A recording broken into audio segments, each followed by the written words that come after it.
Автор Олжас Темірғауқов. Санат, жастар саясаты. Дереккөз Қазақстан Республикасы Дін істері және азаматтық қоғам министрлігінің блог платформасы.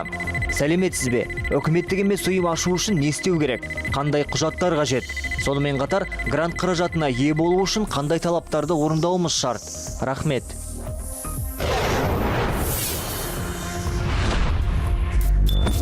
Құрметті Олжас, коммерциялық емес ұйымдардың құрылуына, қызметіне, қайта ұйымдастырылуына және таратылуына байланысты туындайтын қатынастар Қазақстан Республикасы коммерциялық емес ұйымдар туралы заңмен реттеледі.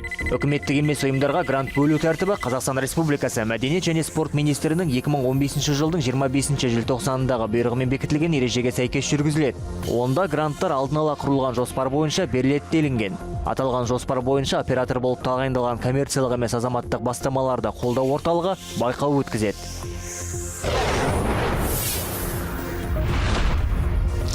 Қазіргі кезде біздің елімізде мына үкіметтік емес ұйымдардың саны 18 мыңға жуық болып тұр.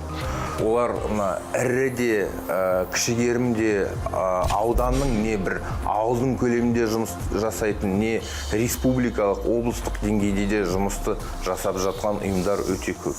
Үкіметтік емес ұйымдарға арналған гранттардың саны былтыр 11 салаға бөлінсе, биыл ол 60-қа жуық тақырыптар болып отыр. Ал және қаржыларды алсақ, былтыр 200 миллионның көлемінде мемлекеттік гранттарға ұсынылса, биыл ол 600 миллионнан астам болып жатыр.